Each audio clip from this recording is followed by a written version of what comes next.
Ya, Bismillahirrahmanirrahim. Assalamualaikum warahmatullahi wabarakatuh. Selamat siang semuanya. Semoga kita semua dalam keadaan sehat walafiat. Kali ini kita dari Planetarium dan Observatorium Jakarta, Unit Pengelola Pusat Kesenian Jakarta, Taman Ismail Marzuki, mengadakan bincang-bincang santai seputar topik astronomi.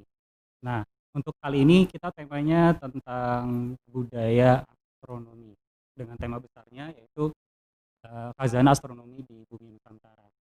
Dan sebelumnya kami juga ucapkan selamat menjalankan ibadah puasa bagi teman-teman yang menjalankan ibadah puasa.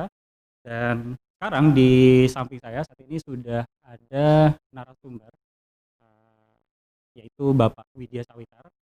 Beliau adalah staf penceramah astronomi di Planetarium dan Observatorium Jakarta.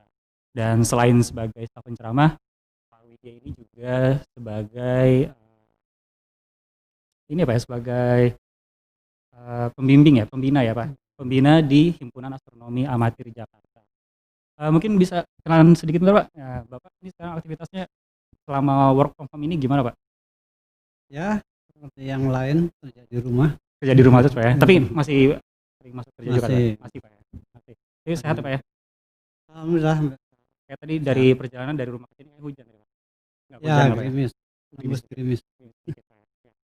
Oke teman-teman, teman-teman yang saat ini lagi nonton di YouTube, jangan lupa ikutin terus acara ini sampai selesai. Dan kalau teman-teman nanti ada yang ingin bertanya seputar tentang budaya astronomi atau topik yang kita bahas saat ini, nanti teman-teman bisa bertanya di kolom komentar di YouTube. Gitu. Dan jangan lupa teman-teman yang belum subscribe, nah YouTube-nya Planetarium, subscribe dari sekarang. Dan selain YouTube, kita juga punya ada akun Instagram ya. Ya, ada akun Instagram, kita juga punya ada akun Facebook dan Twitter. Itu jangan lupa di subscribe juga. Oke, tanpa kita panjang lebar lagi, mungkin sekarang kita akan coba bahas tentang topik hari ini, tentang budaya astronomi. Nah, saya ingin tanya sih Pak, tentang budaya astronomi ini sendiri Pak. Kan banyak masyarakat yang bilang budaya astronomi, tapi ada juga yang bilang astronomi budaya. Nah sebenarnya bedanya apa? Terus definisi keduanya itu apa Pak? Antara budaya astronomi sama astronomi budaya. Ya, kalau sederhananya kalau budaya astronomi ya sebut saja kayak kita budaya bercocok tanam, budaya memancing dan sebagainya, itu lebih mudah mendefinisikannya. Jadi lebih sederhana lagi, budaya berastronomi sebenarnya. Budaya berastronomi. Maksudnya berkegiatan astronomi. Berkegiatan astronomi. Sementara kalau astronomi budaya memang jadi bidang ilmu sendiri ya. Oh, jadi bidang ilmu sendiri. Ilmu sendiri di mana bidang ilmu ini meliputi ragam penelitian keterkaitan antara budaya dengan astronomi itu sendiri. Misalnya tentang etnik, tentang arkeologi yang terkait dengan astronomi. Jadi itu perbedaannya. Tapi untuk yang astronomi budaya ini sebenarnya kalau di perkuliahan Pak atau mungkin di institusi pendidikan itu sudah ada jurusannya kah atau untuk di luar yang jelas ada ya spesifik, misalnya etnoastronomi, arkeoastronomi itu khusus pelajarannya. Di sini memang sudah dicoba untuk merintis mungkin rekan-rekan di prodi astronomi yang di ITB yang sudah mengembangkan tentang sejarah astronomi. Tapi ya kalau itu makin berkembang nanti akan seperti itulah. Mungkin akan terbentuk satu jurusan tersendiri gitu ya. Dan gitu. Jadi budaya astronomi tadi lebih kaitannya kegiatan masyarakat yang ada kaitannya dengan peristiwa atau fenomena astronomi. Oh, itu kira-kira contohnya seperti apa Pak? Ya paling populer di Indonesia kan bercocok tanam ya. Katakanlah ingin menanam sesuatu, dia harus melihat bintang. Oh, bintang ini udah ada, mari kita bercocok tanam. Nah, itu budaya astronomi. Kira-kira. Jadi menjadikan rasi bintang itu sebagai pedoman dalam menjalankan aktivitas sehari-harinya gitu. Itu contoh bercocok tanam. Hmm. Nelayan juga seperti itu Pak ya? Nelayan juga sama, pengen ke utara, ke selatan dan sebagainya ngelihat bintang-bintang.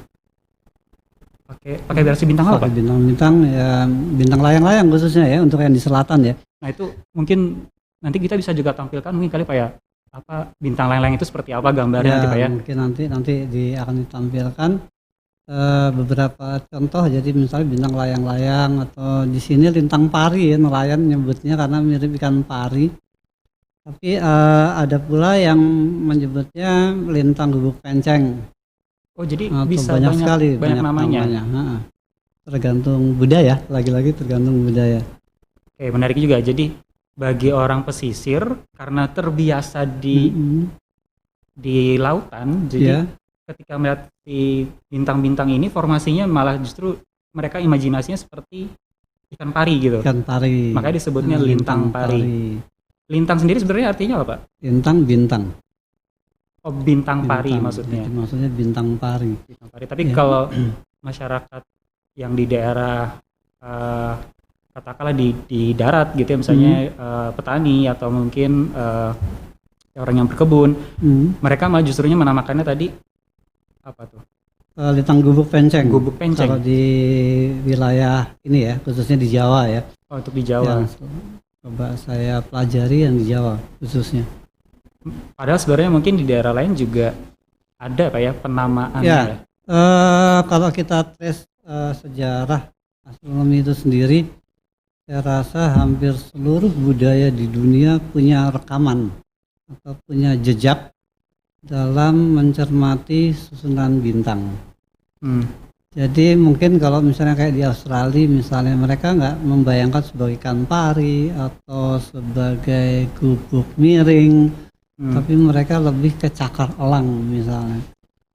Dan itu untuk wilayah mancanegara ya. Tapi kalau kita pun di sini juga banyak sekali nama-namanya, karena kebetulan bintangnya terang ya. Jadi mungkin itu yang membuat masing-masing wilayah area punya namanya. Oke. Menarik juga nih. Berarti rasi bintangnya sama Pak ya? Rasi bintangnya orang sama. melihat di seluruh dunia rasi bintangnya sama, tapi imajinasinya berbeda-beda sehingga namanya beda, gambarnya pun juga beda gitu Pak ya. Oke, menarik. Lalu mungkin kalau dari Pak sendiri ada gambar yang mungkin bisa ditampilkan Pak, yang tadi terkait contoh kayak rasi layang-layang itu seperti apa gitu Pak? Tentang layang-layang. Bintang layang. Mungkin teman-teman di sini mungkin juga ada yang pernah mungkin sudah lihat gitu ya rasi layang-layang itu seperti apa. Dan kalau malam ini kalau tidak salah ada Pak ya? Tepatnya jam berapa yang? Tepatnya jam berapa tuh? Tapi di malam hari ini ada ya rasi layang itu Pak ya? Ada. Tapi yang tidak tiap bulan ya kelihatan ya. Oh jadi tidak tiap bulan. Jadi ada waktu tertentu. Ada waktu tertentu dia ya nggak kelihatan. Nggak kelihatan. Jadi maksudnya dia justru adanya tuh di siang hari gitu maksudnya ya? Justru misalnya pada bulan tertentu malah dia harusnya ada, tapi karena siang hari ya nggak kelihatan gitu ya. Jadi karena kita terang juga Pak.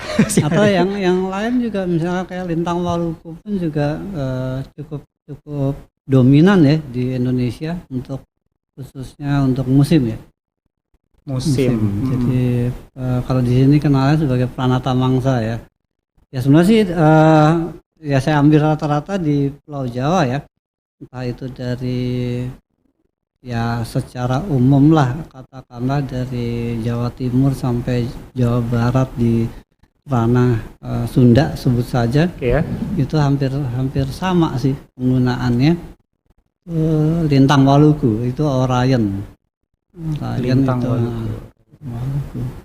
Waluku. Luku kan alat bajak ya, alat bajak sawah. Oh jadi luku itu sendiri adalah alat bajak sawah. Jadi, makanya sehingga itu dijadikan sebagai pedoman untuk musim tanam berarti ya? Musim tanam. Dan musim panen juga berarti? Iya, musim tandur atau musim panen. Lintang Waluku atau disebutnya Orion. Kira-kira ada bisa gambar Pak? Kalau contoh gambar untuk yang tadi lintang pari sama Waluku mungkin bisa ditampilkan ke YouTube ya.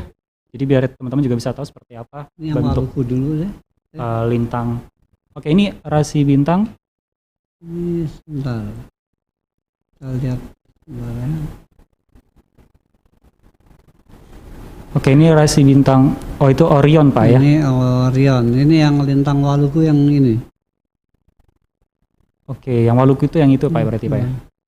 Mungkin Ini kan Orion itu ada di langit sebelah barat itu Pak ya. ya lagi. Jadi kadang ya kita lihat kalau di khususnya di Indonesia, Ya. ya seperti bintang lainnya ya terbit di timur, terbenam di barat. Jadi kebetulan untuk Orion ini ya dari terbit timur ya terbenam di barat. Jadi kadang-kadang wajar kalau kelihatan di timur, kadang-kadang kelihatan di barat. Ya cuman kalau dulu orang bilang kalau lintang Waluku ada di timur, Ya. awal malam itu musim tandur Tandur atau itu musim menanam. Oh, Sementara kalau dia di ufuk barat pada awal malam biasanya musim kemarau akan datang. nah kalau sekarang kan ini Mei Pak. Biasanya kan kalau Mei ini tuh udah mau masuk musim panas ya Pak ya. Musim panas Biasanya itu. untuk Berarti utara panas, untuk utara panas, kita kemarau lah. kita kemarau. Itu berarti kalau kalau kita lihat si rasi Waluku ini, itu berarti dia adanya di sebelah barat. Ya ini udah di barat ya. Oh, berarti di barat posisinya Pak ya. Kalau seandainya udah masuk musim kemarau ya. Itu ada patokannya sendiri nggak Pak? Maksudnya kapan petani itu dia akan melakukan proses penanaman atau mungkin dia akan proses panen, itu ada patokannya nggak Pak? Si rasi bintang ini tuh, si Waluku ini tuh harus setinggi apa di langit posisinya? Oh iya, itu ada istilah teknis di dunia pertanian, misalnya ketinggian percat kawat lah katakanlah. Itu paling gampang kita praktekin pakai beras, misalnya ketinggian tertentu dia sudah mulai jatuh dan sebagainya, saat itulah musim menanam. Gitu.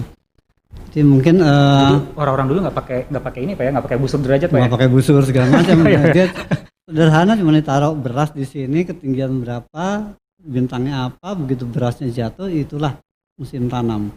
Oh, jadi berasnya itu ditaruh Nah, di ditaruh telapak.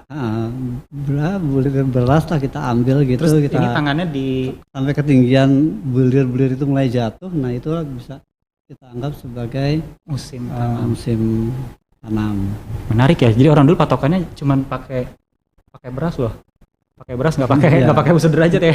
Bahkan kalau kita lihat ada perbandingannya juga di misalnya di daerah Kalimantan Tengah itu bahkan pakai air ada di bambu dan sebagainya. Saya sendiri belum mempelajari lebih lanjut gitu ya, tapi cara-cara yang sama sebenarnya. Bagaimana ketinggian suatu benda langit itu dapat dijadikan patokan untuk bertani. Gitu. Jadi ya, kalau bulan di sini yang kita temukan pakai beras dan sebagainya ya. Tapi baik di Kalimantan ataupun di Jawa ataupun mungkin di Sumatera,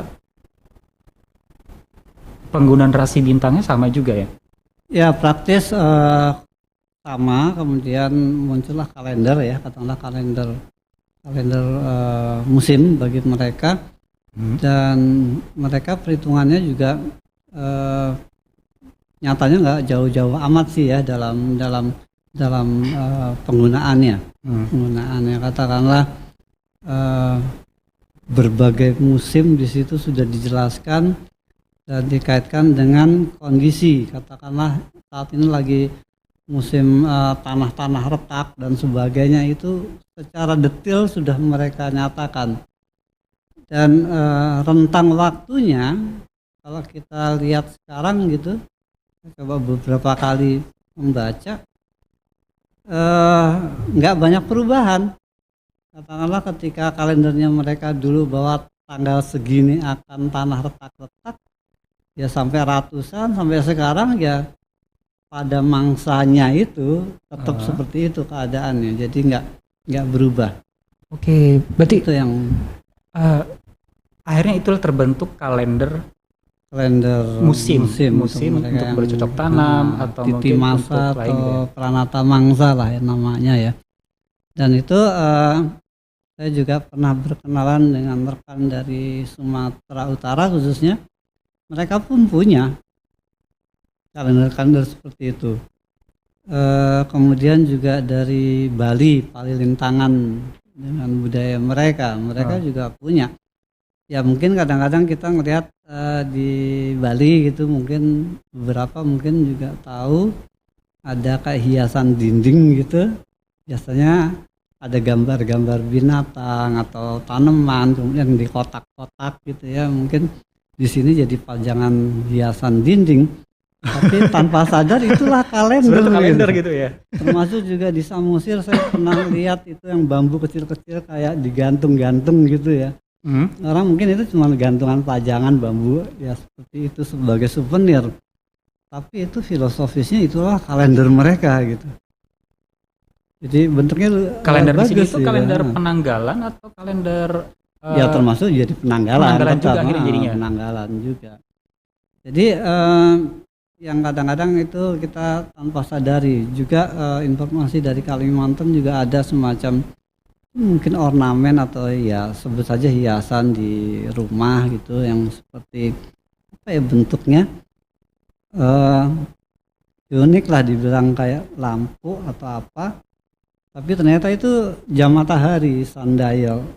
Nah ya hal-hal seperti ini yang sebenarnya menjadi kearifan lokal yang kadang-kadang kita agak lupa ya, jadi banyak hal seperti itu yang lepas dari pengamatan kita. Ini mungkin bisa jadi ide menarik Pak. Kearifan lokal ini mungkin harus dipertahankan di sektor pendidikan kali Pak ya. Jadi maksudnya harus dimasukkan ke dalam sebuah kurikulum kali Pak ya. Ya itu saya rasa sih sangat baik ya, bagaimanapun kita hidup sebut saja di wilayah yang dulu namanya Nusantara itu yang punya begitu ragam budaya. Dan itu menjadikan sesuatu yang sangat membanggakan karena bisa jadi unik. Artinya apa? Kita punya budaya yang terkait dengan benda langit, mungkin aja ada yang berupa akulturasi, tapi benar-benar ada yang sebut saja mungkin secara egois ini punya kita gitu. Dan kalau kita sendiri yang originalnya dari kita tidak mau berusaha untuk mempertahankannya ya sayang aja gitu. Sayang aja gitu ya. Jadi malah justru kayak udah ada warisan dari orang dulu, kenapa tidak dimanfaatkan? Dan padahal tadi seperti yang Bapak bilang itu tidak jauh berbeda sampai sekarang. Pedoman musimnya itu gitu ya. Bahkan ketika ingat saya ada acara Pekan Kebudayaan kemarin, ada rekan-rekan gitu membuat acara langit untuk semua katakanlah. Oh ya, tahun lalu di Istora Senayan Pak ya. Istora dan sebagainya itu luar biasa sekali rekan-rekan saya itu tentang kalender di tanah Sunda ya, lebih Sunda dan sebagainya. Nyatanya juga ya mirip gitu ya, mirip gitu. Tapi tetap ada sesuatu yang unik dari masing-masing daerah itu yang tidak dimiliki daerah lain. Ya sebut saja kita udah biasalah cerita Mahabharata dimanapun mungkin udah populer di sini ya. Tapi coba aja cari Mahabharata yang asli gitu, adakah tokoh-tokoh Punakawan di sana? Nggak ada. Oh ya, Punakawan ada di Indonesia Pak ya? Indonesia. Di Indonesia betul. Itu. Dan bahkan Punakawan itu dikaitkan dalam cerita Bima Sakti. Kenapa galaksi kita nama Bima Sakti? Kemudian ada nama Venus, bagaimana kemudian Semar menjadi planet Mars, ingat saya dan sebagainya. Itu kan kita punya dongeng. Jadi ada dongeng-dongeng yang terkait dengan bahwa Punakawan itu pun juga menjadi itu. Mungkin ini nanti akan lebih diulas tentang etno ya. Iya, nanti kita akan ada satu topik lagi tentang etnoastronomi. Itu bagaimana transformasi Punakawan yang Bagong, Petrus, Jaring dan sebagainya ternyata menjelma menjadi benda langit gitu. Menarik Pak. Dari Mars, Venus dan sebagainya. Ya apakah kita pernah tahu cerita itu gitu. Ya memang itu mungkin sekedar dongeng dong. Tapi dongeng kalau orisinal dari suatu daerah itu adalah budaya. Budaya betul. Suatu yang apa ya, astronomical heritage ya, istilahnya peninggalan warisan. Dan itu nggak ada salahnya toh kita tahu cerita-cerita tentang di Mahabharata ya. Bima Sakti itu kan dari kitab Adiparwa yang pertama ya, karena ada 18 buku Mahabharata itu di kitab pertama Adiparwa, silakan bisa dibaca. Ada tokoh-tokoh misalnya Nengbernawa dan sebagainya, kenapa jadi Bima menjadi sakti ya katakanlah. Ya, bagaimana sisipannya masuk sang punakawan di situ dalam peperangan dan sebagainya. Tapi kan intinya kita tahu itu adalah suatu kebaikan. Kayaknya nggak ada yang nolak kalau itu suatu yang baik gitu ya, yang punya nilai yang pendidikan yang tinggi gitu. Tapi memang pada zaman dulu mungkin lebih ke arah kita mendongeng atau lewat wayang kulit, lewat apalah suatu peraga di mana memang itu akan memudahkan transformasi pengetahuan dari satu generasi ke generasi yang lain. Ya mungkin sekarang lebih banyak ke internet misalnya. Ya kalau leluhur kita 500 tahun yang lalu gitu ya. Internet belum ada Pak ya? Internet Facebook juga belum ada ya, Ya, Facebook itu belum ada Pak. bertutur, jadi oral tradition itu benar-benar menjadi sangat kuat. Banyak sekali peninggalan yang sifatnya budaya ini yang sebenarnya bisa digali dari astronomi gitu. Oke, menarik juga Pak. Tadi sempat Bapak cerita tentang masalah mangsa-mangsa gitu Pak ya, yang sudah terdata, sudah terhitung gitu kapan pastinya tanggal semacam. Saya jadi ingat Pak, kita masih ingat akhir tahun lalu kan itu sempat ada berita tuh Pak, ular keluar dari sarang di mana-mana. Nggak cuma di Jakarta Pak, hampir semua daerah itu banyak keluar ular. Apakah itu juga jadi satu gambaran yang sebenarnya dalam tadi yang Bapak bilang Pranata Mangsa itu sebenarnya sudah ada gitu catatan itu? Ini ada. Nah ini justru unik yang ketemu lagi-lagi yang di sini memang ada ya sifat-sifatnya seperti itu ya, yang Pranata Mangsa secara detail dan sebagainya. Tapi ada, saya lupa, ini berawal dari rekan saya gitu, dari New Zealand ya, nggak salah. Siapa? Yang waktu ikut di ini Pak ya, ikut yang di Istora Senayan Pak ya? Iya. Anna Madeline kalau tidak salah namanya Pak ya? Itu beliau itu yang kalau tidak salah yang itu membahas tentang itu. Ada contohnya. Ya ini mungkin kalau teman-teman masih ingat akhir tahun lalu itu ada berita hampir di seluruh wilayah ya di Pulau Jawa itu banyak ular yang keluar dari sarang gitu, sampai akhirnya pada panik semua orang gitu. Dan ternyata tadi seperti kita ngobrol-ngobrol di belakang layar, ternyata itu memang sudah ada kaitannya dengan Pranata Mangsa yang sudah dibuat. Dan ini contohnya Pak ya? Ya ini contohnya. Jadi itu ada apa Pak? Itu ada sekitar bulan apa tuh Pak ya kejadiannya tuh Pak? Ini Pak? Yang pas hujan-hujan. Oh jadi ini Kalima ini maksudnya mangsa ya? Oh mangsa Kalima. Mangsa itu Kalima. Nah nih ya tanggal segini lah 13 Oktober. Ya itu. Dan ular di sini juga ada ular keluar gitu. Ya mungkin kemarin sempat banyak keluar kan memang November itu ya, awal-awal November mulai keluar. Iya awal November sampai Desember lah itu. Ya itu salah satu contoh bagaimana memang kalau kita mengaitkan bintang-bintang, kemudian ini mangsanya keberapa, maka tanda-tanda alamnya seperti apa. Dan itu leluhur kita sangat cermat melihat itu semua itu.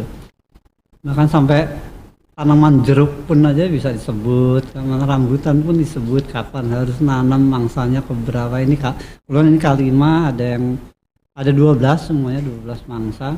12 mangsa dan sebagainya. Dan itu juga kita bisa sandingkan misalnya tentang adanya zodiak dan sebagainya. Kita pun juga ada zodiak tersendiri ya di Indonesia mungkin yang menunjukkan musim bersangkutan. Jadi kadang-kadang disebutkan musimnya ada hujan banyak tapi panas gitu. Ya, sementara kita taunya musim ada dua kan, penghujan sama musim kemarau. titik, 2 aja biar mudah mengingatkan gitu. Kalau ada tes gitu Iya. gampang mengingatnya. Kalau di negara lain kan 4 Nah. musim Pak ya. 4 musim. Kita pun sebenarnya ada musim, ada 4 juga sebenarnya.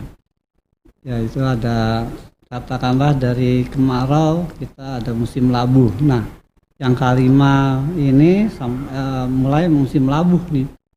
Oh, namanya musim Nah, labu. musim labuh kira-kira 4 bulan. Baru musim penghujan.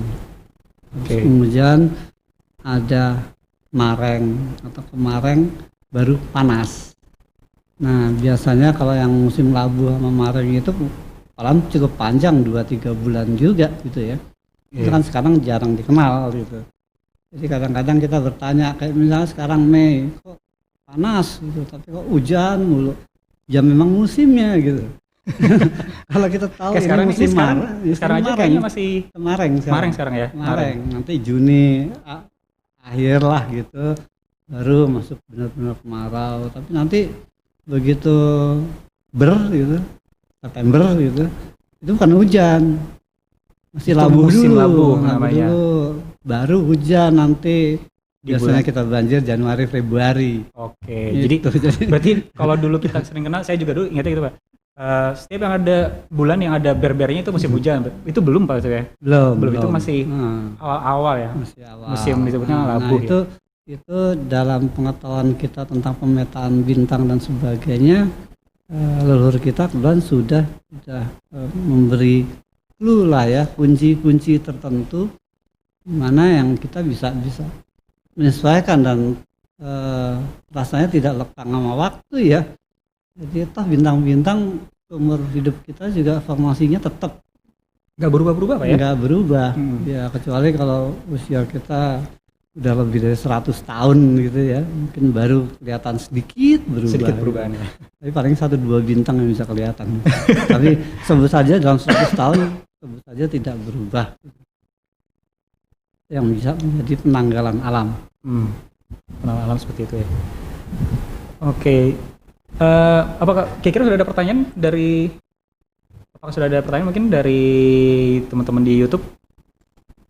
Oke, kalau belum ada kita lanjut dulu Pak ya. Tadi kita sudah kenalan sedikit contoh budaya astronomi yang banyak diterapkan oleh masyarakat di Indonesia. Tadi untuk pedoman musim tanam, lalu juga ada tadi untuk musim melaut dan sebagainya Pak ya. Jadi kalau kita bisa tadi lihat sedikit, sebenarnya memang kaya sekali budaya astronomi ini ya. Ya. Dari kalau Sumatera ada Pak, sampai dari Aceh atau mungkin Ada. dari Sumatera Utara paling jauh tadi Pak. Aceh pun juga ada Pak ya? Ya, walaupun saya belum mempelajari lebih detail gitu ya. Dari Sumatera sebelah utara ada, di daerah Lampung atau Sumatera Selatan ada. Kalimantan jelas ada. Dan apalagi budaya bintang-bintang ya. Itu dari Mandar ataupun rekan-rekan dari Bugis, bahkan di Papua pun juga ada gitu. Oh, Papua pun juga. Bahkan lagi cerita-cerita seputar benda langit, Venus dan sebagainya tuh mereka ada. Dan itu beberapa rekan sudah mencoba menelusuri dan memang ada ceritanya. Belum lagi dari rekan-rekan yang daerah ya katakanlah di Bali, Lombok, Sasak dan sebagainya itu ya kaya sekali mereka cerita-cerita tentang langit gitu. Cuman ya tinggal kita mau menggali atau tidak. Potensi ada, tapi kalau nggak digali sama aja. Sama gitu. aja, betul, Itu ya, aja. Pak. Kondisinya sudah ada dari dulu ya. Kondisinya ada. Kita dikasih aneka resep bumbu masak, tapi nggak dimasak ya nggak jadi makanan itu aja. Oke, tadi budaya astronomi, tadi contoh untuk bercocok tanam dan tadi untuk melaut dan sebagainya, ada musim apa tadi? Lalu tadi ada juga Bapak sempat bahas masalah tentang cerita budaya astronomi ya. Misalnya di sini itu adalah seperti kayak dongeng gitu Pak ya. Dongeng. Sebagai contoh tadi kan ada sempat Bapak bahas tadi itu tentang masalah Bima Sakti. Sebenarnya kenapa kok disebutnya Bima Sakti itu ya? mungkin ini sebelum kita nanti ada sisinya tersendiri Pak ya untuk pasang itu. Tapi kenapa sih orang menyebutnya Bima Sakti gitu? Karena kalau di mancanegara itu kan dikenalnya dengan Milky Way, bahkan kalau tidak salah di Jepang tuh disebutnya namanya Ogawa ya kalau tidak salah Pak ya. Itu nah kenapa kalau di kita disebutnya Bima Sakti Pak? Ada cerita sendiri kan? Pertama kita mencoba memberi nama dari objek langit ya. Kenapa mereka detail dalam cerita mitologi langit? Karena memang langit temannya, sahabatnya. Ya, seperti tadi saya katakanlah itu cerita sudah sekian ratus, sekian ribu tahun yang lalu. Dan itu bisa bertahan sebagai suatu cerita yang sedikit sekali perubahannya. Bahkan tentang Milky Way tadi, tentang Hercules yang menyusup pada Hera dan sebagainya, terus tumpah-tumpah akhirnya jadi jalur susu namanya, Milky Way istilahnya. Nah, kalau kita punya mungkin imajinasi nenek moyang kita, katanya ada citra Bima lah di atas itu, dan entah akhirnya gimana muncullah cerita tentang Bima, kemudian dikaitkan dengan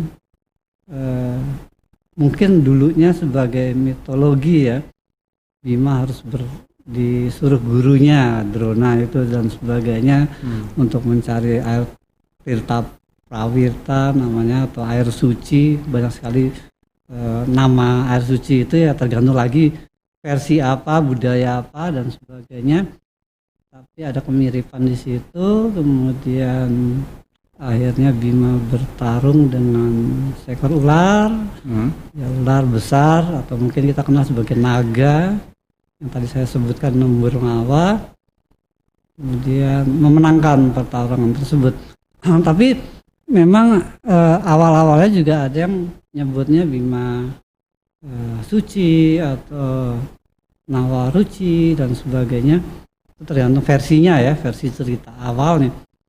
Tapi bahwa di situ ada gambaran dari si Bimanya itu menjadi suatu catatan tersendiri. Dan bahkan saya pernah juga ke wilayah Solo di sana, temu ya sesepuh juga, dia bisa menunjukkan, saya waktu itu cuacanya kurang bagus, jadi ya pokoknya di daerah situ si Bimanya gitu. Ya dulu saya masih puluhan tahun yang lalu mungkin masih dengan kemudaannya ya bercanda aja, ngapain Bima di sana om, lagi nangkring atau apa gitu. Nah akhirnya cerita itu, tapi mungkin itu kualat malah jadi ngelidiki gitu. Sekarang jadi malah terjun ya, sekarang terjun bebas. Nah itu ya, jadi kita coba telusuri memang penggalan demi penggalan, dan kita harus sendiri, bahkan saya harus nyari manuskripnya dan sebagainya sampai ya ketemu beberapa. Tapi ya terpaksa saya sendiri termasuk mungkin yang tidak care dengan bahasa ya, bahasa leluhur sendiri. Jadi manuskrip kebanyakan bahasanya kalau nggak bahasa Kawi, kalau nggak bahasa Jawa kuno, tulisan Jawa kuno.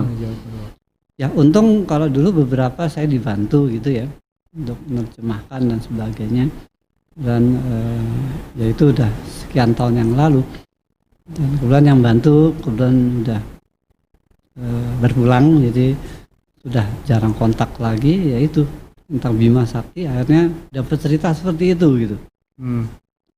Ya lumayan gitu ya, dari waktu itu saya awali mulai tahun 96 lah, saya cari ke sana, baru akhirnya dapatnya sekitar tahun 2000-an lah. Lumayan jauh juga Pak. Jadi ya 5 tahun lah gitu ya, nyari sana nyari sini, hanya cuma sekedar kenapa namanya Bima Sakti gitu. Ya tapi sangat menarik karena ya sekarang banyak juga yang dari kita nama-nama benda langit ini yang menunjukkan bahwa bagaimanapun kita punya kesamaan. Nah dalam budaya ini kesamaannya apa sih? bahwa kita berimajinasi tentang langit, kemudian kita memakai patokan bintang-bintang sebagai pertanda mengerjakan sesuatu dan sebagainya. Ternyata itu dipakai secara seragam, universal. Artinya memang kaidah bahasa secara verbal, oh ini ayah, di sana bapak, ini papa gitu. Oh iya. Tapi merujuk Orang yang sama. orang yang sama. Betul. Sebagai tematiknya sama. Demikian juga di astronomi, memang dongeng bisa beragam, tapi bahwa mindset orang yang tanpa akulturasi pun ternyata bisa sama. Jadi apa yang di kepala orang pun walaupun dulu tidak berinteraksi punya jalur yang sama, pengertian yang sama. Katakanlah begini, ketika kita memakai lintang pari sebagai pedoman, ternyata tanpa dinyana katakanlah di Amerika gitu ya, Iya. Amerika Selatan memakai benda yang sama. Kalau itu terjadi tinggal kita trace apakah itu terjadi 1000, 2000, 3000 tahun yang lalu misalnya. Sebut saja 3000 tahun yang lalu. Iya.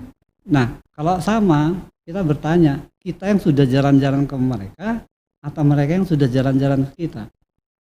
Kalau itu terbukti berarti akulturasi sudah terjadi 3000 tahun yang lalu. Kan begitu menelusurinya. Iya, betul Pak. Nah, demikian pula dengan Bima Sakti. Yang tadi saya katakan, misalnya ya kita punya kesamaan dengan India, Sanskrit sama.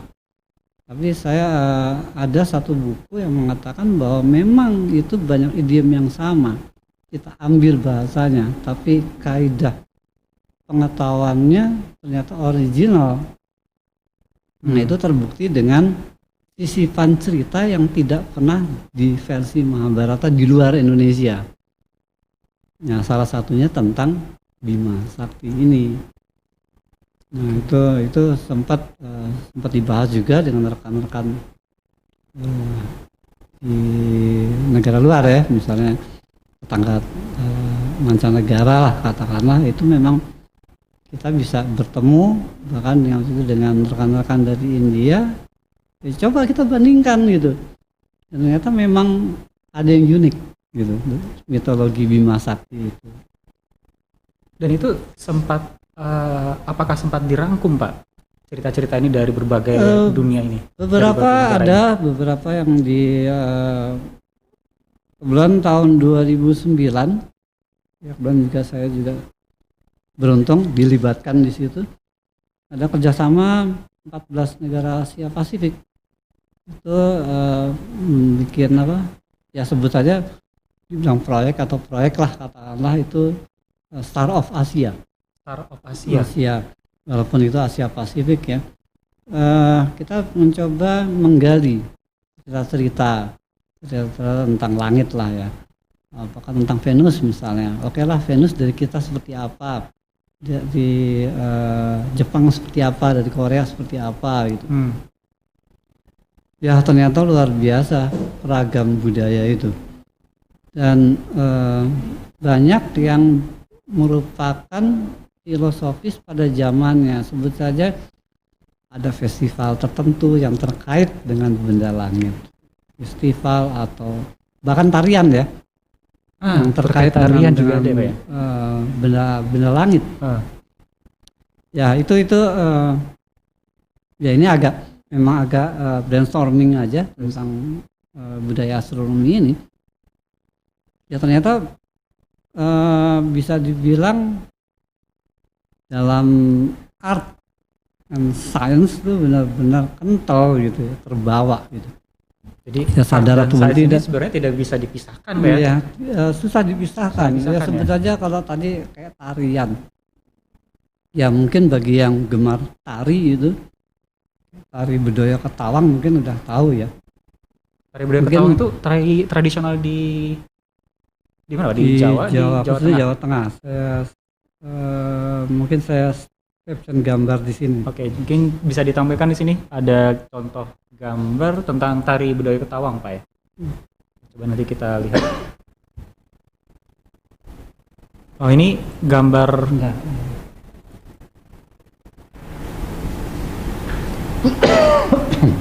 Oke Pak, ini bisa dijelaskan Pak, ini gambar ada Itu berapa orang Nah, penari Pak ya? ini gambar saya dari kakak ipar saya ini udah Oh dari kakak jadi ipar Pak ya? kerabat di Mangkunegaran. Dan di rumahnya ada foto, kita bisa hitung di sini Itu 9 ya, ada 9. ada 9 orang di situ. Nah, ini hubungannya apa Pak dengan benda langit ini? Tadi kan kata bilang katanya ada Thailand hubungannya dengan benda langit. Ya, yang menarik di sini, ini biarin gambarnya seperti ini,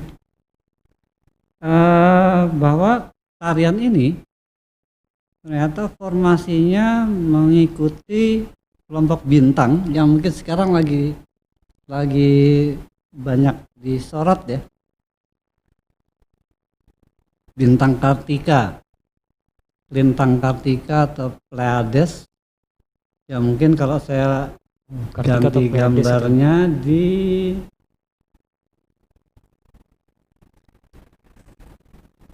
Oh Nah, gambar ini yang sebelumnya yang tadi ini ya. Jadi formasi penari tadi itu ya, seperti ini. ya.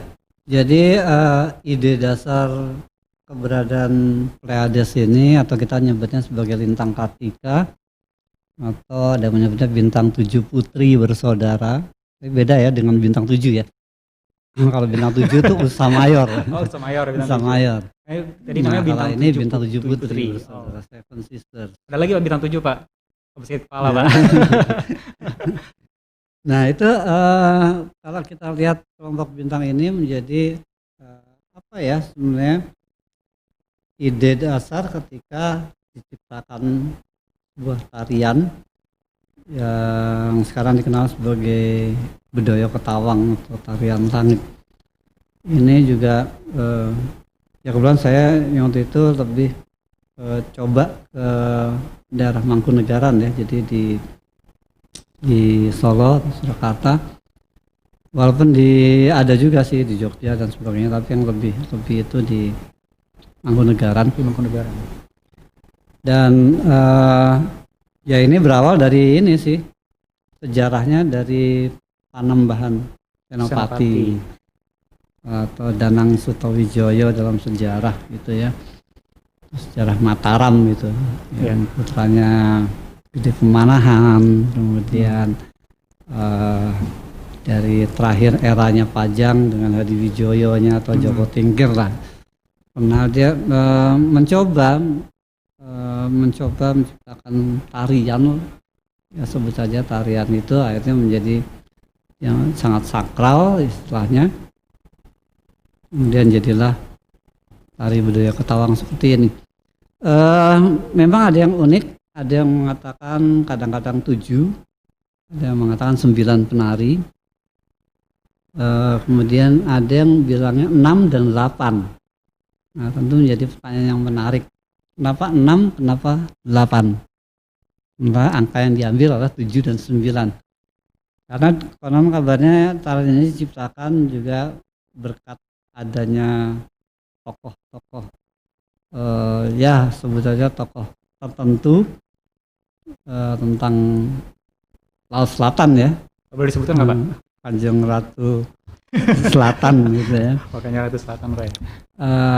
Ya walaupun orang sering salah, bukan Kanjeng Ratu Kidul ya sebenarnya. Karena sebenarnya juga ceritanya juga ada ratu utamanya, tapi juga ada perdana menterinya juga istilahnya Pak ya. Ya itu orang banyak kan salah itu. Ya Kanjeng Ratu Kidul beda sama Nyai Roro Kidul ya. Nyai Roro Kidul itu Hulu Balangnya. Oh Hulu Balangnya istilahnya gitu. Yang lainnya Nyi Blorong, itu tokoh-tokoh ada lah di cerita seperti itu ya. Dan konon diciptakan bersama, akhirnya kalau 6 itu yang satu pada dasarnya sang ratu ini sendiri yang menari. Harusnya 9 jadi 8 karena satu itu adalah sang ratunya sendiri.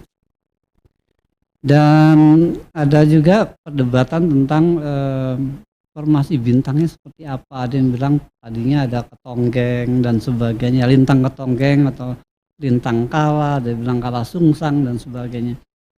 Nyatanya sama semua kok itu. Jadi kelompok bintangnya sama, kecuali kalau dibilang itu kalajengking. Jadi kalau kalajengking rasanya tidak apa ya, tidak bisa dijadikan landasan. Dan saya sudah juga konfirmasi, adanya konfirmasi itu adalah lintang Kartika Pleiades. Pleiades ya, Seven Sister.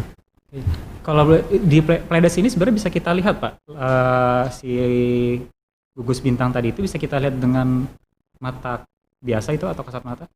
Kasat mata bisa. Di rasi apa Pak ya? Di rasi Taurus itu Pak ya?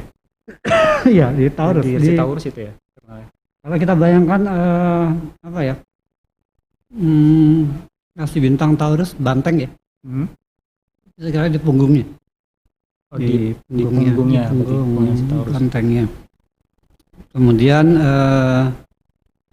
kalau kita lihat ini bulan Mei ini udah terbit di pagi.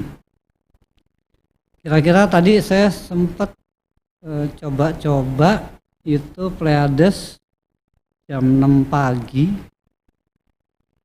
Kira-kira tanggal kisaran 20 Mei itu ada di timur. Sebelah timur. Timur.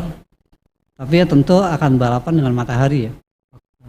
Tapi kalau kita pengen tarik lebih jauh, sebut saja pertengahan Juni gitu, masih subuh, ya Pleiades ini udah agak kelihatan. Sudah agak lebih tinggi posisinya di timur. Nah, kalau sekarang ini belum.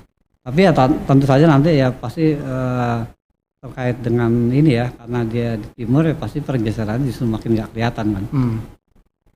Itu Pleiades kaitannya. Dan saya yakin juga di wilayah lain di Indonesia punya cerita sendiri-sendiri tentang Pleiades, karena kebetulan nama-nama yang ditemukan pun juga banyak yang mirip, Kartika dan sebagainya. Ada yang menyebutnya lintang buluh dan sebagainya, dan itu pun juga terkait dengan musim juga, patokan musim. Saya temukan bahwa relasi bintang Taurus dengan Pleiadesnya ini, khususnya Pleiades, itu berkaitan dengan Pranata Mangsa. Saya ketemukan pertama kali di Serat Centini malah. Di Serat Centini itu saya agak lupa, di buku 8 itu ada tentang Pranata Mangsa. Itu menyebutkan bagaimana peredaran rasi-rasi bintang ini terhadap waktu, kemudian jadi penanggalan. Itu Serat Centini karyanya Paku Buwono itu, Buwono kelima seingat saya. Nah itu jadi jelas bahwa kita memakai benda langit untuk patokan sehari-hari, kemudian minimal menyadari adanya mangsa itu sama kita aja. Oh, ini musim kering, ini musim basah dan sebagainya. Ya bagaimanapun iklim harus kita pelajari. Jadi kemudian rekan-rekan dari misalnya kayak BMKG itu sesuatu yang sangat bagus gitu. Karena mereka mungkin bisa pelajari, artinya dipelajari lagi tanda-tanda alam ini, dan mungkin perlu dikoreksi juga kali Pak ya. Koreksi jelas, karena ya seperti tadi, kalau misalnya cuma 100 tahun mungkin nggak ada perubahan. Tapi kan yang terjadi misalnya kayak zodiak kan udah berubah banyak, karena sudah 2000 tahun. Ya karena memang dalam 2000 tahun semua bergerak ya, bintang pun bergerak. Cuman karena rentang waktu kita pendek, kita nggak sadar akan geraknya. Ya sama aja kita lihat pesawat jet lah, kalau pesawat jet tinggi sekali mengudara kan kita lihat pelan ya, padahal cepat di atas ya. Coba bayangin dengan cepat yang sama gitu, cuman 20 meter di atas kepala kita, itu akan beda. Oh iya. Bintang juga gitu, mereka bergeraknya puluhan kilometer per detik, tapi karena saking jauhnya nggak terasa gitu. Nah, demikian pula dengan rasi bintang dan sebagainya, itu ada perubahan-perubahan yang mau tidak mau kita sesuaikan. Tapi itu hanya merupakan patokan. Intinya kan tidak berubah. Karena saat misalnya ini musimnya kalau dulu banjir sekarang udah bergeser jadi nggak banjir gitu. Patokannya memang berubah, benda langitnya yang dipakai ini. Tapi bahwa mindsetnya bahwa tetap itu benda langit bisa dipakai digunakan Kerangkanya sebagai tetap sama kerangkanya, ya. kerangkanya sama. Dan itu sama di seluruh dunia. Seluruh dunia pun juga Pak ada Sama. sama semua Pak ya? Jadi sama. Jadi mindsetnya ternyata sama. Diajarin atau enggak punya produk yang sama. Luar biasa ya Pak ya. Nah itu. Saya jadi, merinding Pak. Maksudnya itu produk budaya ya seperti itu. Ya tinggal kita mau gali apa tidak gitu. Karena kerangka ya katakanlah mindset orang pada zaman dahulu kan justru menjadi trigger untuk sekarang kita. Ya kalau orang dulu nggak nemuin pedati mana ada mobil sekarang, istilahnya lompatannya seperti itu. Oke.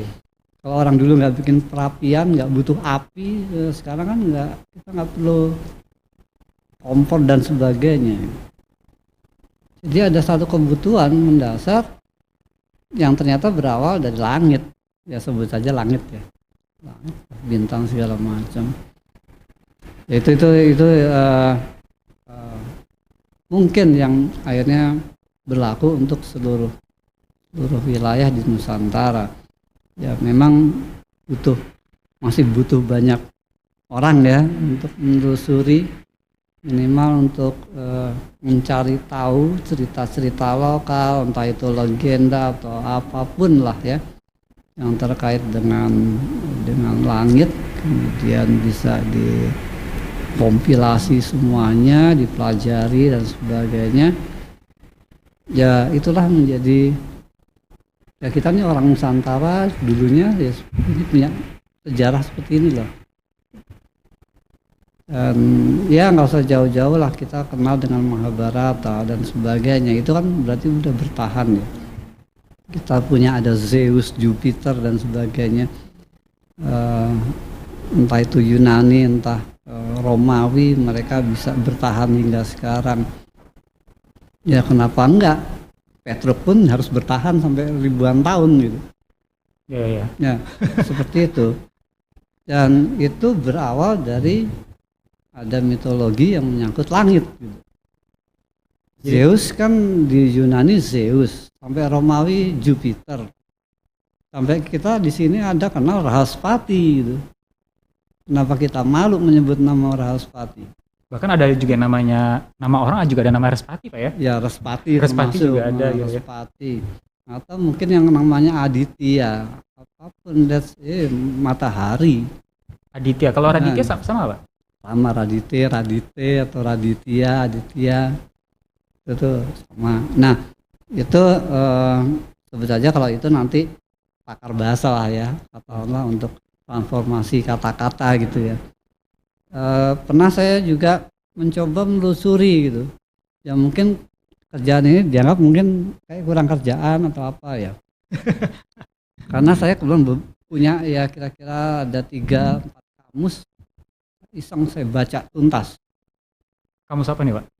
Bahasa Kawi, bahasa Jawa, terus Jawa sama Kawi, sebagainya.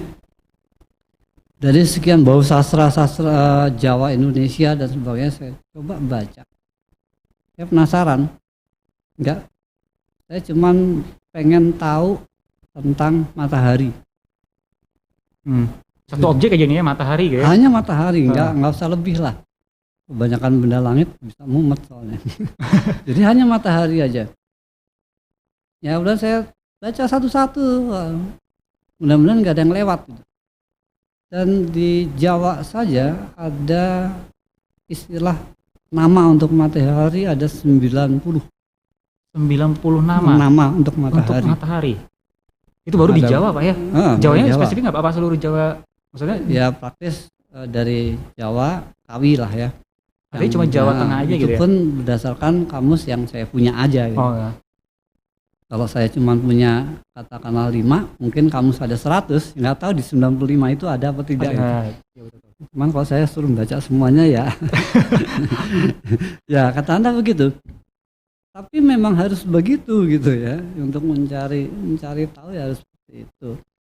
ya katakanlah itulah yang coba saya tetap bikin semangat gitu ya. Selalu ada yang baru dari masalah langit itu. Dan kalau tidak salah tadi nama yang 90 nama matahari ini, itu kalau tidak salah saya sempat juga mendengar sempat masuk di salah satu majalah ternama Pak ya? Oh Kalau tidak iya, salah ya, yang sempat waktu sempat itu di sempat di National Geographic. National Geographic Indonesia ya waktu itu ya sempat. Saya lupa itu di tahun lalu apa tahun ini Pak? Saya sendiri lupa. Tahun lalu kalau tidak salah ya. Tahun Saya lalu sempat ada tahun lalu. tahun lalu itu ya. Membahas tentang 90 nama Nama. hanya untuk objek matahari aja ya. Luar biasa sekali. Ya kita nyebut tata surya dan sebagainya, Tekang Aditya Mandala dan sebagainya itu kan tata surya juga ya, maksudnya dalam hal matahari. Oh gitu. Ya itu contoh-contoh bulan aja ada mungkin 40 lebih. Bintang juga gitu 40-an lebih. Bintang di sini maksudnya hanya nama kata Nah, bintang. Bukan spesifik seperti Kartika itu bukan. Bukan. Jadi Hanya bintang aja. itu katakanlah orang nyebut itu Kartika, artinya bintang. Gitu. Tapi kan ya ada nama lain, misalnya lintang, ada palilintangan, ada bintang, ada wintang dan sebagainya. Ya itu kumpulin aja itu lebih 40 nama kali. Itu yang baru berhasil dikumpulin ya. Ya berharap ada nemuin tambah lagi yang bisa kamus tersendiri itu. Biasa sekali. Oke Pak, tadi kan kita udah bahas masalah budaya tadi terkait penerapannya di kehidupan sehari-hari oleh para masyarakat ya. Terus tadi budaya astronomi sempat tadi kita bahas juga tadi ke arah cerita. Nah, nanti kita akan coba bahas sedikit, ada nggak sih budaya astronomi yang ada hasil produknya, katakanlah mungkin seperti apakah candi apakah candi itu ada produk budaya astronomi juga di dalamnya atau tidak. Nanti mungkin itu akan kita bahas Pak, mungkin saya nanti akan tanya seperti itu. Cuma ini ada pertanyaan dulu, ini sudah ada beberapa pertanyaan ya, ada 4 pertanyaan di sini. Mungkin saya akan coba sampaikan dulu nih ke Bapak. Pertanyaan yang pertama ini dari Bapak Cecep Nurwendaya Pak, ini rekan kita juga nih Pak. Pak Cecep nanya nih, apakah ada contoh kearifan budaya lokal yang menghubungkan penampakan, terbit atau terbenamnya benda langit dengan terjadinya awal maupun akhir wabah yang melanda Indonesia? Apalagi kayak sekarang ini Pak.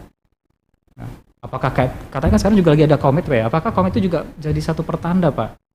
Bahwa nanti nih akan selesai wabahnya gitu atau apa? Ya bagi saya semua benda langit pertanda sih. Semua pertanda itu menjadi Jadi pertanda, ya? apapun yang tampak di alam, kita sebut alam ya, untuk bintang, bulan dan sebagainya, nggak usah jauh-jauh, kita lihat matahari nggak pernah sama. Itu kan pertanda alam juga. Iya, itu juga. Tiba-tiba ada sunspot, pertanda juga. Pertanda juga betul. Sunspotnya gede, tinggal tiba-tiba badai magnetik dan sebagainya. Oh, iya. Pertanda dalam milenial. Bulan juga gitu, tiba-tiba bulan begitu ya katakanlah gerhana. Kalau gerhana pertanda juga. Di mana-mana bulan purnama aja sebut saja sebagai pasang maksimal. Tambah lagi gerhana bulan, makin tinggi dong. Pertanda juga. Kemudian tadi misalnya ada Pleiades terbit dan sebagainya, itu pertanda. Jadi itu sudah dicermati bahkan di Nusantara itu sendiri bahwa masing-masing yang muncul punya pertanda. Kayak sekarang ini banyak ya katakanlah kemudian yang spesifik ya komet misalnya. Lintang kemukus. Lintang kemukus Pak ya? Lintang kemukus. Kalau di kita dikenal dengan lintang kemukus ya. Jadi kalau orang yang baca-baca tentang sejarah Majapahit ataupun runtuhnya Majapahit dan sebagainya, itu bagaimana komet terbentuk dan sebagainya, itu ada legendanya di situ, atau bawah tanah Jawi lah katakanlah. Itu terkait dengan komet runtuhnya Majapahit ya. Jadi ada hubungannya Pak? tandingnya apa? Sirna ilang kertaning bumi ya istilahnya jatuh-jatuhnya 1478 Masehi. Yaitu coba hitung dan sebagainya, ternyata di cerita itu disebutkan bahwa terjadi pertempuran dan sebagainya.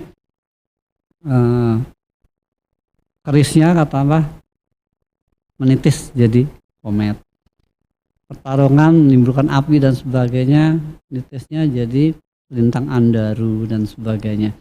Nah, jadi dan ya saya juga penasaran, saya cari apakah ada komet yang terang saat itu.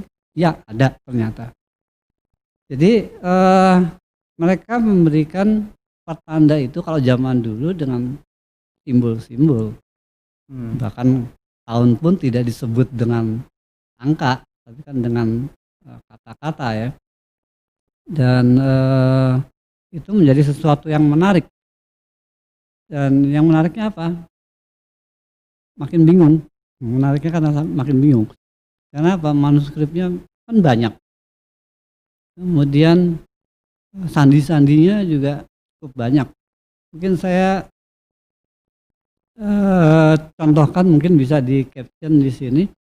Bisa ditampilkan ya. Tampilkan di contoh yang saya dapatkan lah katakanlah. Nah di sini ada misalnya sengkalannya gambaring wayang wolu misalnya. Tahun sakanya berapa bisa dihitung. Nah ini mau. Ya walaupun ini cuma catatan-catatan ya, ini catatan pribadi gitu ya, tapi bahwa ada hal-hal seperti ini gitu yang terkait dengan langit. Ya jadi kembali tadi Pak Cecep tadi ya, bahwa itu tentang lintang Kemukus memang dari dulu memang udah ada.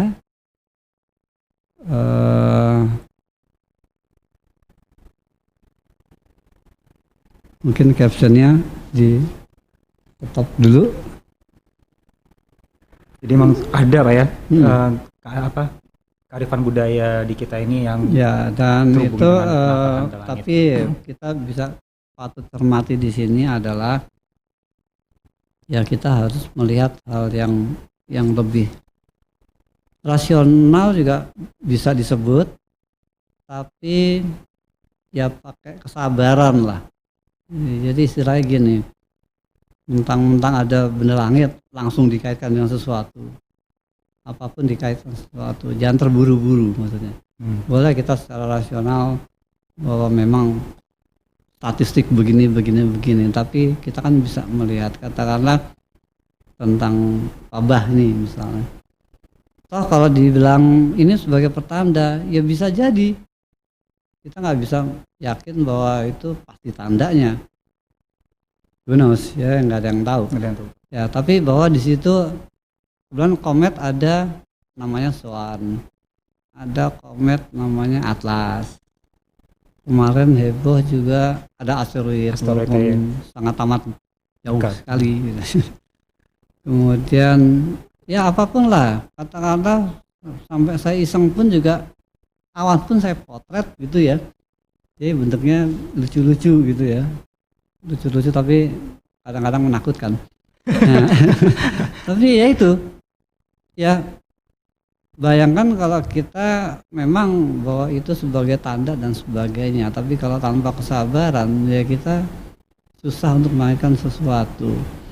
Terakhir saya juga dapat kabar tentang pertanda dari Suraya ya, yang ada kemudian mengaitkan dengan selesainya wabah pandemi dan sebagainya. Itu juga isunya juga merebak juga.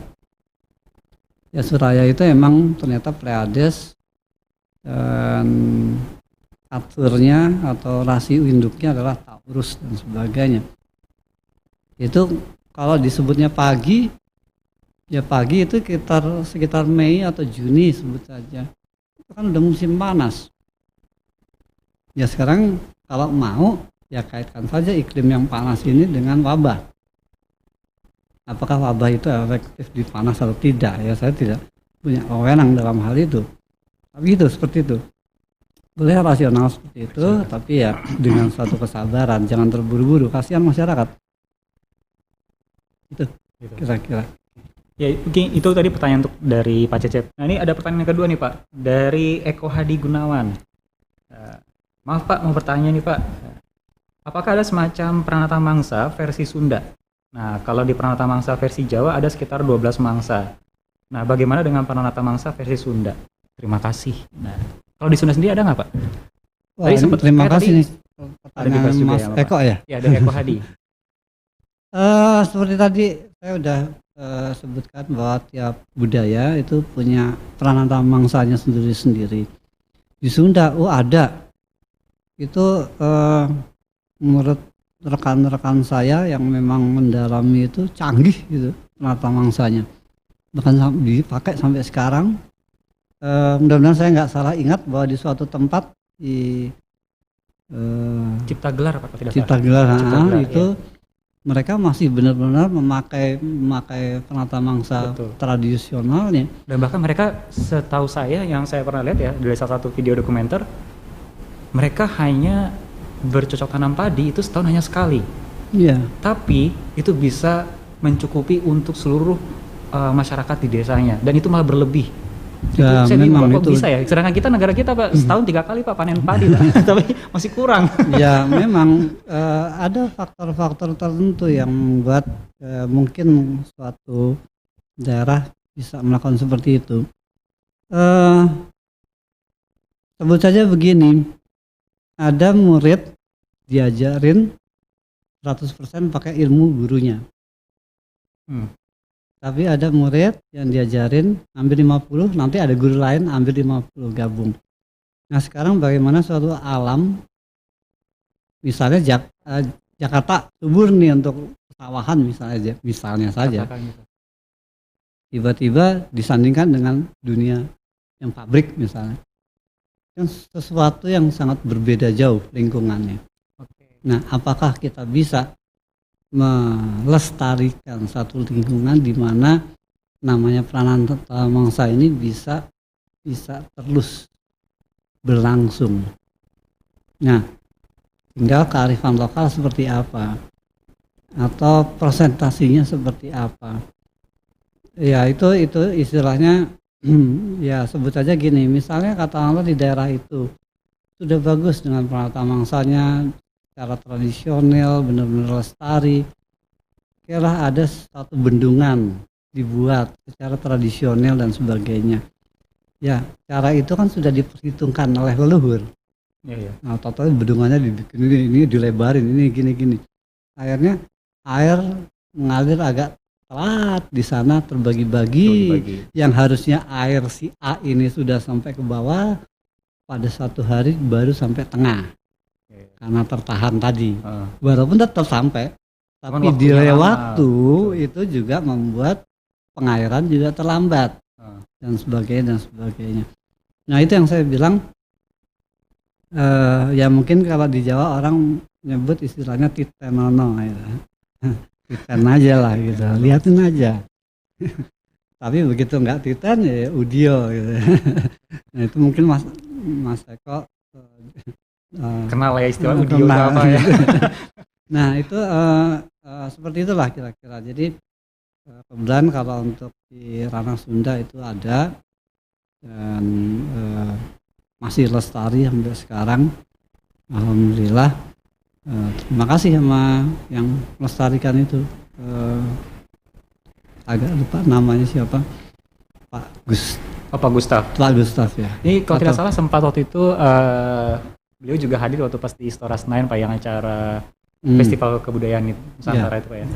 Cipta Gelar, dapat penghargaan sih. Kalau tidak salah dapat penghargaan terkait itu. Itu kira-kira Mas Eko. Ya jadi untuk Mas Eko tadi terkait pranata mangsa di Sunda itu sebenarnya ada dan nanti mungkin bisa teman-teman juga yang lain juga bisa coba cari di Google gitu tentang Cipta Gelar karena itu banyak sekali kebudayaan mereka yang berhubungan dengan astronomi terkait benda langit. Berikutnya nih Pak, pertanyaan ketiga nih Pak dari Alkansa Rodia. Ini pertanyaan masuk dari YouTube.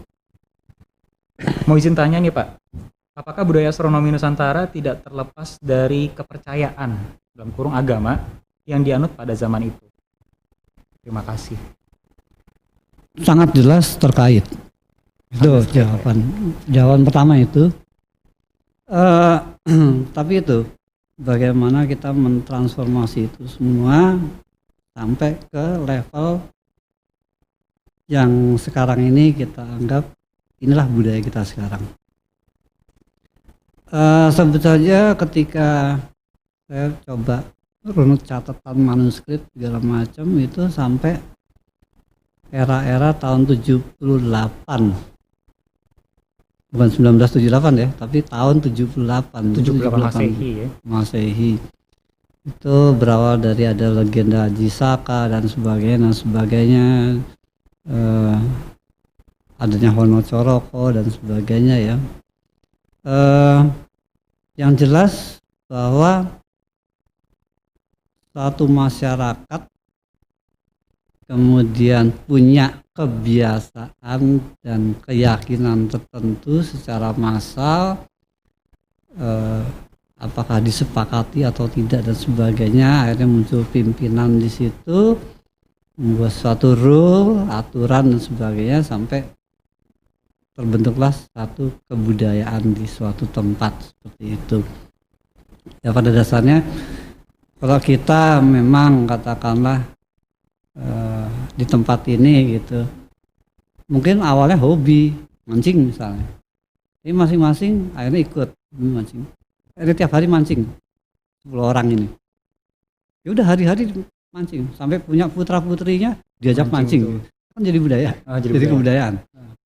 Ya demikian pula dengan kebiasaan melihat petanda langit dan sebagainya. Tapi adanya akulturasi tentu ada pengaruh. Ya sebut saja gini. Ya kenapa kita bagi sementara orang katakanlah kalau untuk di Jogja nih ya yang saya dengar gitu, nggak bakal orang tersesat. Lihat Merapi pasti utara. Oh iya. Nah seperti itu. Nah kalau begitu malam segala macam ya lihat tadi lintang Paluku ya, atau lintang Pari dan sebagainya untuk tunjuk arah. Kita di sini kiri kanan pasti bilang nanti setelah jalan lurus belok ke kiri ya, habis itu ke kanan. Ya orang di sana jarang-jarang bilang gitu. Nanti nanti lurus saja, nanti kamu ke barat ke selatan lagi dan seterusnya. Nah, jadi kan itu suatu orientasi ya. Pertama, kenapa saya intro seperti ini, termasuk dalam hal religi. Religi pun juga di sini kan akhirnya ada ragam kepercayaan, akhirnya ragam agama lah sebut saja. Tapi ya kita kan namanya satu budaya ya, sebetulnya di Nusantara ini, apalagi tentang Pleiades misalnya kayak tadi, ya pasti setiap kepercayaan atau keyakinan atau religi itu kan pasti punya patokan. Nah sekarang tinggal kita kalau di dapur masaklah dengan arif gitu ya, suatu pelajaran tentang alam yang bisa kita cerna. Jangan masak yang kita nggak bisa cerna, ya, sakit perut pasti. Nah, perut habis itu pusing, pingsan gitu. Nah, jadi proses seperti itulah yang harusnya kita cermati. Dalam menerima apapun kan juga seperti itu. Ya katakanlah sebut saja misalnya saya pernah punya pengalaman dengan ya kebetulan nelayan muda, dia mencoba mengerjakan apa yang dilakukan kakeknya, bapaknya dan sebagainya tentang langit. Ya saya masih muda jadi jahil. Nanti itu kan pakai bintang-bintang, oke lah cerita bintang-bintang. Nah, kalau mendung gimana Pak? Iya, kan nggak selalu langit cerah terus Pak ya? Ya, kalau mendung gimana? Ya saya celupin aja, misalnya tangan ke air gitu, tinggal saya angkat. angin ke utara, ke selatan, ke barat.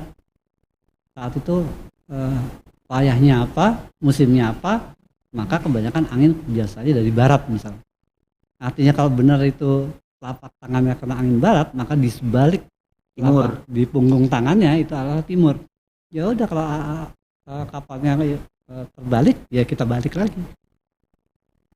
Oke. Kadang simple gitu ya. Simple banget ya maksudnya. Sekarang, Kita mungkin nggak pernah sadar Pak ya, padahal Nah. sederhana gitu ilmunya. sekarang kalau kita pikir katakanlah misalnya ya kan kita lihat tentang edaran benda langit, masing-masing beredar pada lintasannya masing-masing. Ya, kita semua tahu di lintasan matahari, lintasan masing-masing, bulan masing-masing. Tapi penjelasan bagaimana terjadinya supaya kita bisa tahu itu kan usaha tersendiri. Ya, katakanlah memang di lintas masing-masing gitu kalimatnya memang seperti itu. Tapi ternyata iya ya, kalimatnya kalau dipakai aturan gini ternyata bisa prediksi itu. Jadi nggak heran bahwa nenek moyang kita pun juga bisa kadang-kadang meramalkan sesuatu di depan. Misalnya gerhana matahari pada fungsi ini, mangsa ini. Nah, yaitu terjadi pada budaya mancanegara juga gitu ya. Nah, jadi betapa ranah religi itu sebenarnya bisa dipenuhi sebagiannya, nggak semuanya, itu dengan kita mengamati benda-benda di langit. Termasuk contohnya adalah kalau di umat muslim nih Pak ya, Hmm. dalam penentuan 1 Ramadan, 1 Syawal, itu kan pasti ada melakukan melihat hilal. Ya. Itu adalah satu produk budaya pastinya Pak ya. Ya, itu bisa. Contohnya bisa dibilang memang ada jalur resmi, legal, formal, syarinya juga ada. Tapi sebelum itu pun juga ada. Karena misalnya kita melihat kalender Masehi yang kita pakai ya, yang banyak tergantung di dinding itu kalender yang kita pakai. Itu kan dari penjejakan bangsa Mesir dulu terhadap di mana matahari itu atas keyakinan ya, maksudnya kegiatan ritual. Tapi simpel sehari-harinya bahwa mereka pengen tahu kapan banjir Sungai Nil.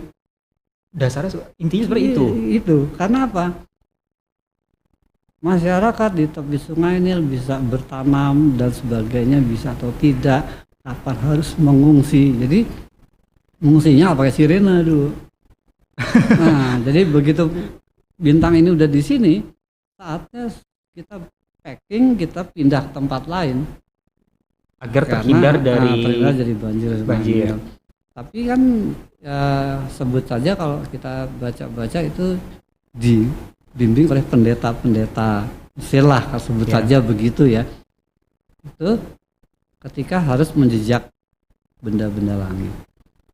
Ya termasuk di sini misalnya dengan Borobudur gitu. Ya mudah-mudahan semua Nusantara kenal Borobudur. Ya. Ya itu pernah juga telusuri katakanlah memakai patokan alignmentnya, pengarahannya dengan bintang Polaris yang sekarang kita sebut bintang Polaris. Lintang Dhruva. Ya, Dhruva itu bintang dari utara Sanskrit ya. Bintang utara. Lah, kalau bintang utara kita di Indonesia, mungkin kalau di India dengan bintang Dhruvanya dan sebagainya, ingat saya namanya itu, mereka dimaklumi memakai bintang Polaris. Nah, kita kan akulturasinya dari India katanya. Iya. Nah, sementara ketika kita alignmentnya katanya bintang Polaris, jadi pertanyaan dong, kita kan lintang selatan, mana bisa bintang Polaris? Iya, kita Jawa ini kan ada di lintang Di selatan ya. Tapi jangan salah, seperti orang-orang dulu.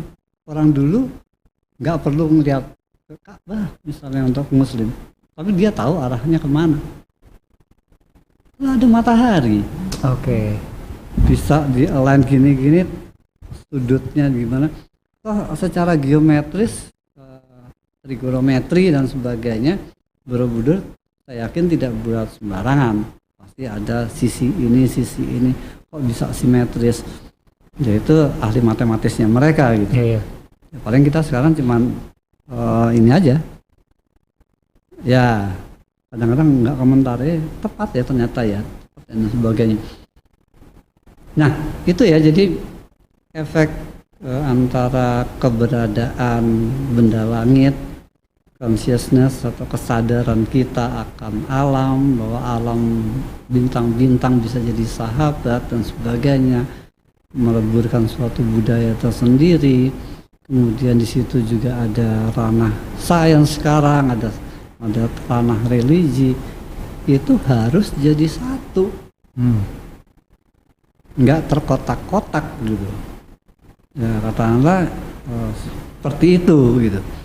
Tapi tetap kita bisa melihat bahwa itu adalah sebuah produk kebudayaan, dan kebudayaan itu luas sekali sih ya. Kemudian ya kalau astronomi kaitannya apa tadi, budaya ketahuan apa sih ya, kita bisa pelajari dan sebagainya gitu. Tapi ada keterkaitan satu dengan yang lainnya, kemudian sampai adanya suatu keyakinan, entah keyakinan leluhur dan sebagainya, apapun bentuk keyakinan ya.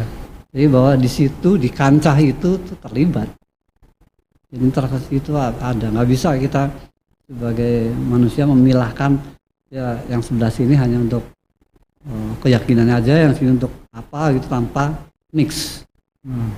Ya sama aja kita bidang ilmu tuh kayak segala bumbu dapur lah, itu ada sayuran dan sebagainya. Ya tergantung kita bisa, yaitu seperti katakan tadi bahwa dalam ranah masing-masing itu bisa diramu, demikian kita bisa cerna, dan bisa semua orang cerna lebih baik lagi. Jadi apapun yang kita masak ya bisa dimakan semua orang. Ya, ujungnya kan sana. Ujungnya sana juga ya. Atau nanti ke religi juga. Pada akhirnya Pak. Pada akhirnya ke religi. Ujungnya di sana. Ada keyakinan gitu.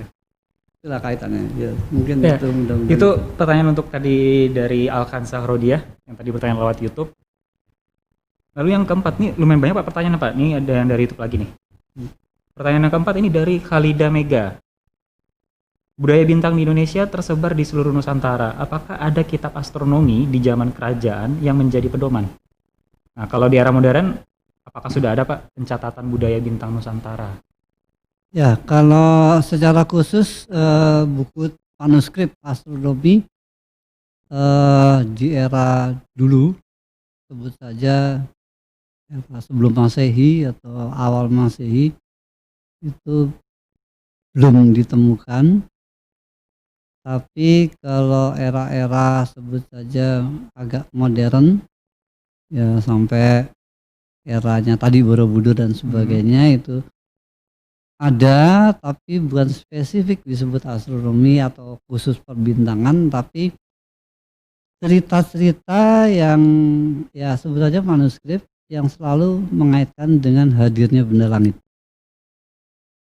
Entah itu pertanda seperti tadi dan sebagainya. Bahkan ada satu manuskrip, nah ini kemudian tokoh Panembahan Senopati, entah kenapa jadi saya muncul itu ketika akan menjadi raja pun itu konon hadir di sana ada ragam bintang, diantaranya Andaru. Bintang Andaru berarti meteor dan sebagainya, bahkan sampai lintang Kemukus disebutkan masuk ke tubuhnya dan sebagainya. Bahkan dalam, bisa berbicara. Dalam buku Babat Tanah Jawi juga ada cerita itu Pak ya? Ya itu. Sudah diceritakan ya. Bahkan juga kalau kita sedikit tentang Ken Arok dan sebagainya, itu kan di kepalanya dengan adanya cahaya seperti bintang cemerlang dan sebagainya. Artinya apa? Setiap kejadian yang melibatkan sebut saja tokoh yang memang mumpuni itu selalu dikaitkan dengan itu.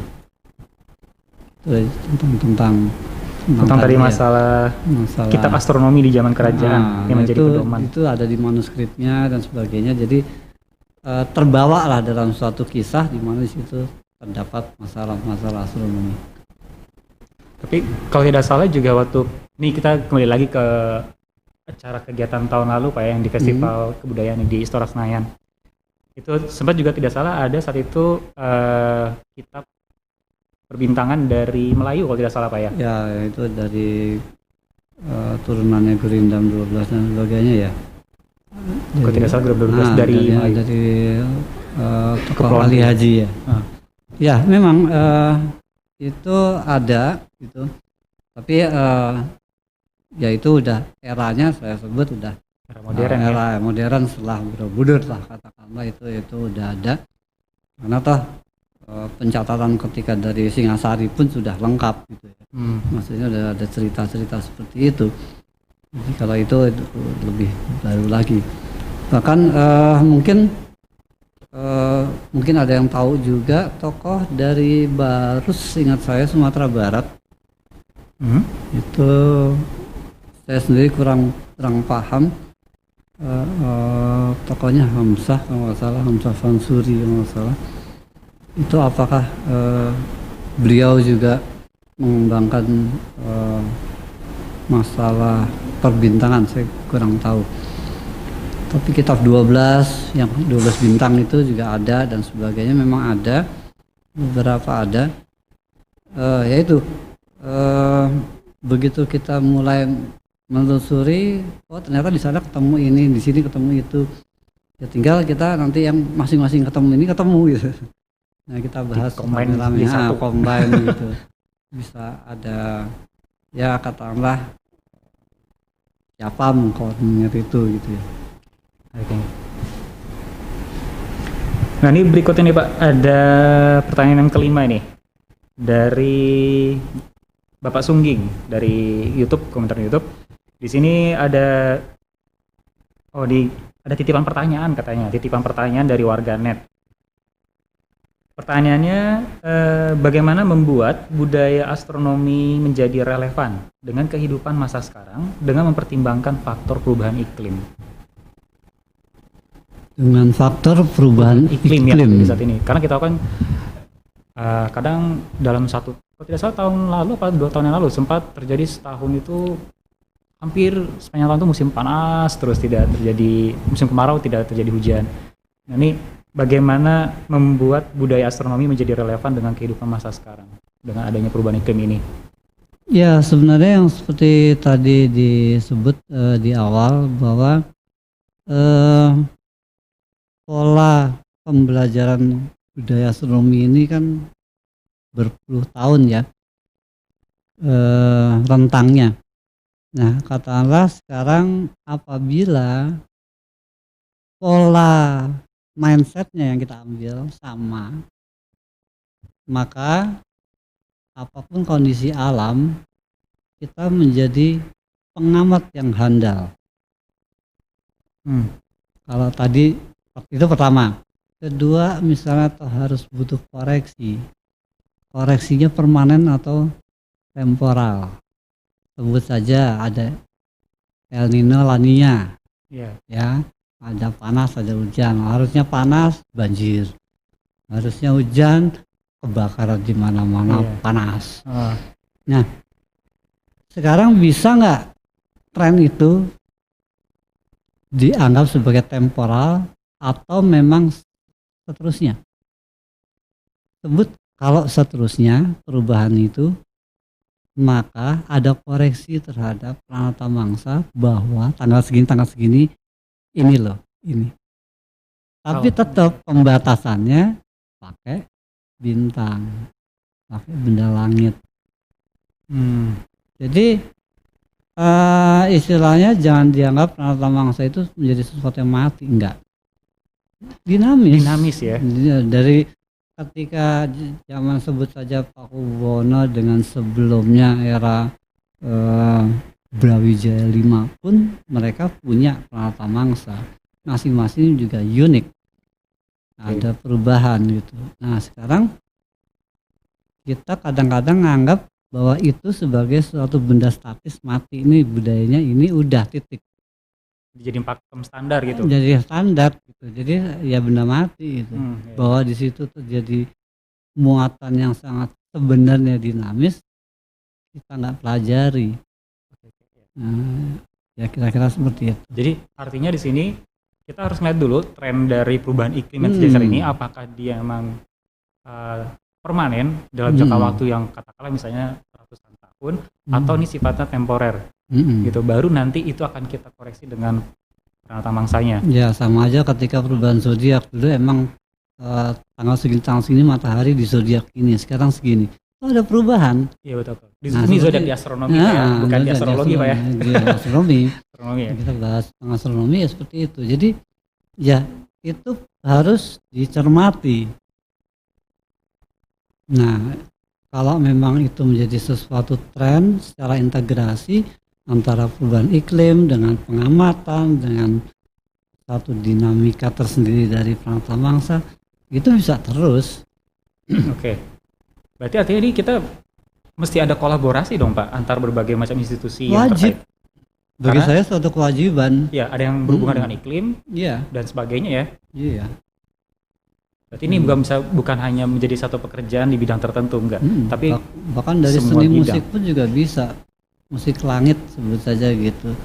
Ya istilahnya namanya gelombang art 440 Hz, seingat saya itu sama dimanapun gitu.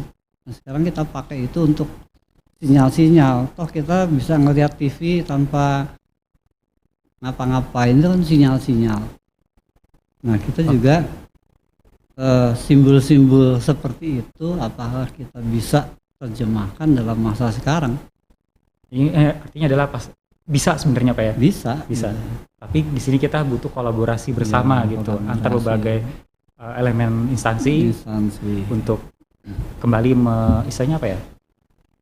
Merevisi atau update apa ya? Bagi saya itu sebagai suatu riwayat hidup sih ya. Jadi evolusinya seperti itu gitu. Jadi kita sebenarnya sih nggak revolusi, enggak membangun kembali, enggak, karena bangunnya udah ada gitu ya. Ya kita berharap makin sempurna lah ya mindset kita. Apapun peraga yang produk yang kita hasilkan, tapi mindset kita makin hari makin maju. Mindsetnya ya. Mindsetnya berarti itu Pak ya. Oke. Nah ini jadi seperti itu tadi dari Pak Sungging ya, pertanyaan tadi yang titipkan dari warganet. Jadi sebenarnya kita bisa untuk melakukan koreksi itu ya, dan sangat relevan. Ini ada pertanyaan berikutnya Pak nih dari Pak Sungging juga. Titipan warganet lainnya, pertanyaan ini. Pertanyaannya, bagaimana tanggapan soal Gunung Padang dan relevansinya dengan perkembangan studi arkeoastronomi? Nah, ini kita tahu sekitar tahun 2014 ya Pak ya? Apa 2015 ya? Sempat waktu itu cukup banyak berita tentang penemuan situs baru di daerah Jawa Barat. Nah itu gimana Pak terkait Gunung Padang ini Pak? Ya kebetulan pernah jalan-jalan ke sana juga. Pernah ikut terlibat juga Pak ya?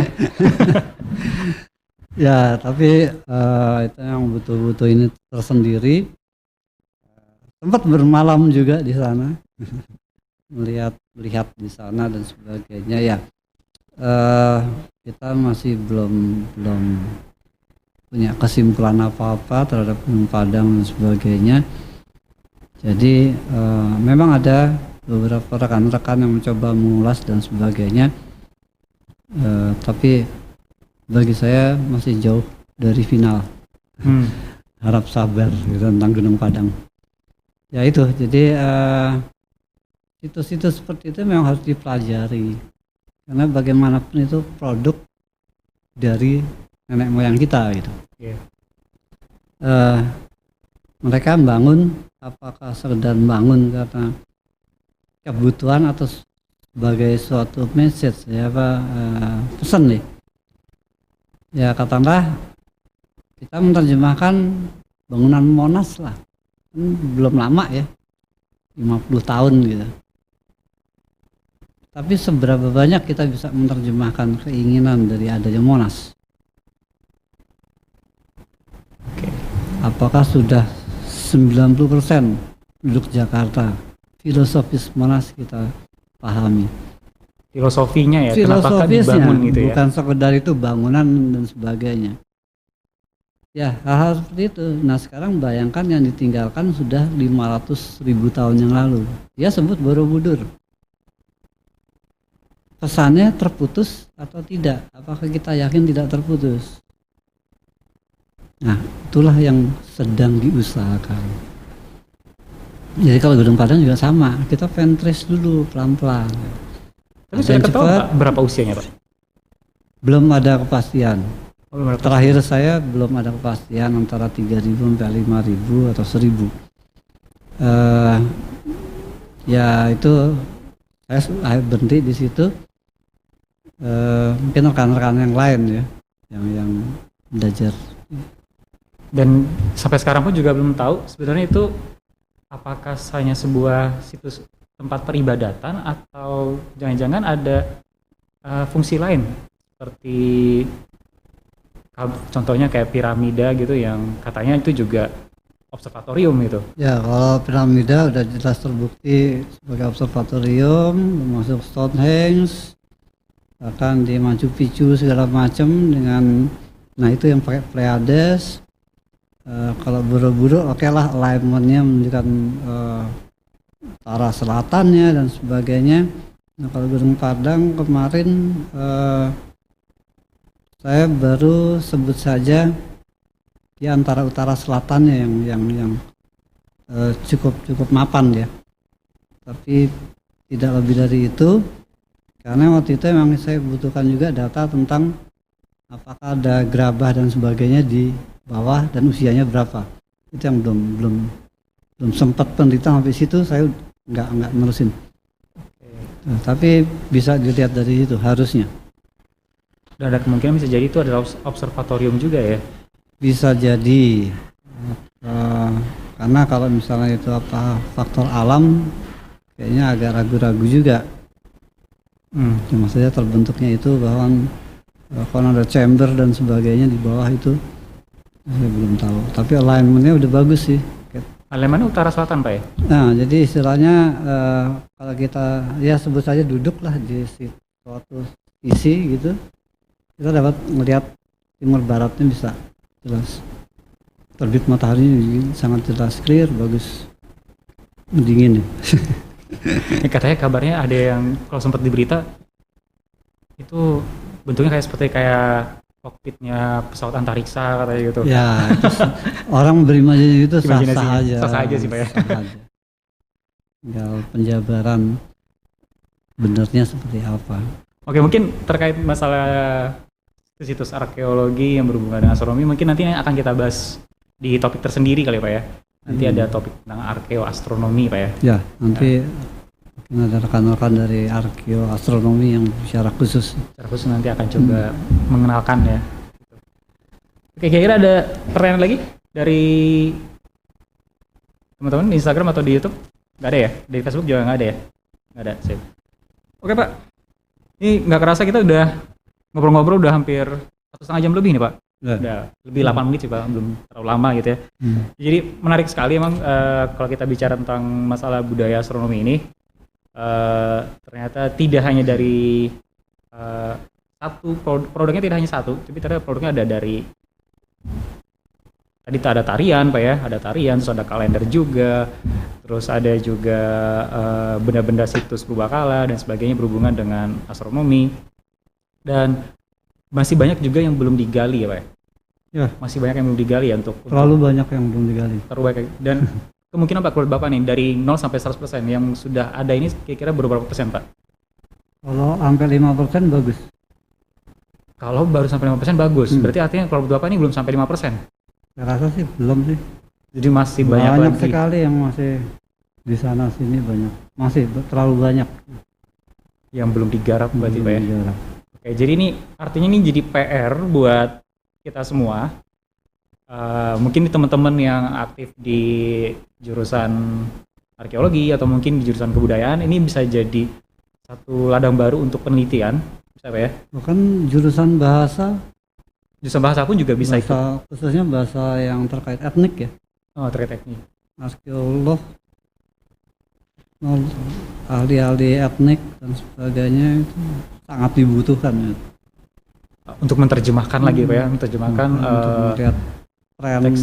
ya kayak Cipta Gelar itu kan mereka bagaimana sistem kehidupan segala macam ya, metodologinya kan emang sosial ya, social science Social basically. science Pak ya, masuk ke social science gitu. Oke, jadi kayak gitu teman-teman semua. Ya, saya mengucapkan terima kasih nih udah Pak Wid, udah mau berbagi-bagi, kita udah mau bincang-bincang tentang masalah budaya astronomi, dan mungkin nanti Pak Wid di sesi berikut nanti akan diajak lagi untuk ngobrol-ngobrol lagi tentang masalah etnonya nih Pak. Etnoastronomi nanti di tanggal 13 Juni ya Pak ya. 13 Juni nanti kita akan bahas tentang masalah etnoastronomi. Ya tadi kita baru bahas ya baru kulit-kulitnya aja, belum sampai lebih jauh lagi. Karena tidak ada pertanyaan lagi, jadi mungkin akan saya akhiri edisi bincang-bincang kita kali ini. Dan terima kasih buat teman-teman tadi yang sudah bertanya dari YouTube atau ya tadi ada dari Instagram juga. Dan jangan lupa teman-teman nanti ikutin lagi kegiatan obrol-obrolan kita ini, bincang-bincang santai ini nanti di tanggal 13 Juni. Topiknya itu adalah etnoastronomi. Nah, kebetulan narasumbernya adalah Bapak Sungging dari LAPAN ya, Lembaga Antariksa Penerbangan Nasional. Dan buat teman-teman yang belum subscribe atau belum ikutin channel kita, channelnya Planetarium, jangan lupa di subscribe, terus nyalakan juga loncengnya jadi agar dapat notifikasi dari kita. Jangan lupa juga subscribe juga akun Instagram kita, Facebook kita, dan Twitter kita. Akhir kata, saya ucapin terima kasih banyak. Assalamualaikum warahmatullahi wabarakatuh.